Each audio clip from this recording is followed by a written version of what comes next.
بالنسبه للالتزام في الدايت والجيم، انا بص يعني هما الاثنين مرتبطين ببعض.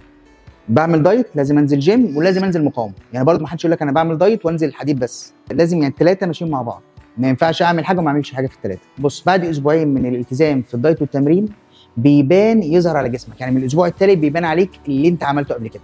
فانت اهم حاجه تصبر اول اسبوعين في التزامك في الجيم ونظام الدايت والكارديو، اسبوعين بس. من الاسبوع الثالث هيبدا جسمك يبان فيه، فمجرد ان جسمك يبدا يبان فانت بتحس بالحماس وتحس بتكمل. فالاول بس لازم الصبر بس في الاول. التزمت شويه، يعني اشتغلت اسبوع، جسمك لسه ما ظهرش فيه ولسه جسمك اصلا ما تاقلمش على النظام الجديد دوت، فجسمك مش هيلحق ينتظم. يعني حتى الحرق، ما انت دلوقتي حتى الوجبات نفسها لازم اظبط وجباتي في مواعيد معينه عشان اظبط الجسم في الوقت ده هيخش اكل، فالجسم يبدا يشتغل ويحرق فيه. لكن بقى مش عامل نظام في اي حاجه، مفيش التزام، فمفيش فايده، مفيش نتيجه. الموضوع الدايت لازم يكون دايت مع تمرين مقاومه مع كارديو، ده رقم واحد. بعد كده عايز لما تيجي تعمل لازم تحسب السعرات الحراريه بتاعتك، ما تدخلش اي سعرات وتقول انا باكل اكل صحي وخلاص، لازم الالتزام بالسعرات. وعايز انزل دهون لازم اعرف كام عشان انزل منها 500 سعره على الاقل.